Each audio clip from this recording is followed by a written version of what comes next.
عمران خان وایي له افغانستانه د راتګ پر مهال د ډي ټي پي غړي له کورنۍ سره وژل شوي وای یا د روپۍ پرې لګول شوي وای. د پاکستان مخکنی لومړي وزیر یو ځل بیا ویلي په دغه هیواد کې د بریدونو ډېرېدو لامل دا ده چې ګواکې د طالبانو حکومت افغانستان کې میشت د ټي ټي پي غړي د دغه هیواد پرېښودو ته اړ کړل او اوس پاکستان کې ځای ځای بریدونه کوي. عمران خان دا څرګندونه له بي بي سي اردو سره په یوه ځانګړې مرکه کې کړې دي.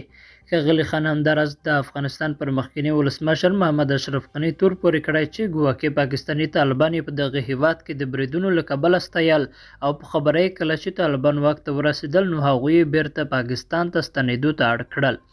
د ویلي څنګه چې افغانستان کې رژیم بدل شو نو په افغانستان کې میشتو د ټي ټي پي غړو ته افغان حکومت ویل چې بیرته پاکستان ته لاړ شي.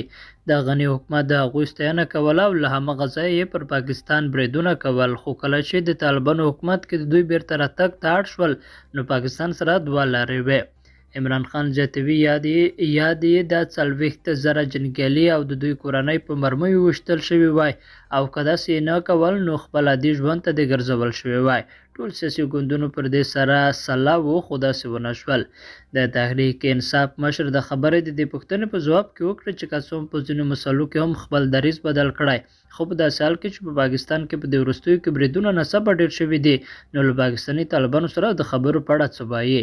عمران خان په ځواب کې ویلي چې په دې اړه تر ډیره د تګلاره یوه ده او دوی پر ولاړ دی چې هغه د سولې خبرې بیرته پیلېدل دي. د پاکستان د مخکنی لومړي وزیر همداراز پر دې نظر ده چې په دغه هیواد کې سخت دریځ ناڅاپه نه ده ډیره شوې بلکې په خبره یې دوی ورو ورو له افغانستان را روان وو او چا پام پرې ونه کړ. موږ پرېکړه کړې وه چې پر دوی به پیسې ولګول شي خو داسې ونه شول. زموږ ویره همدا وه چې که دوی ته پام ونه شي نو بیا به ځای ځای ترهګري پیل شي. هغه د پیل شوې هم ده.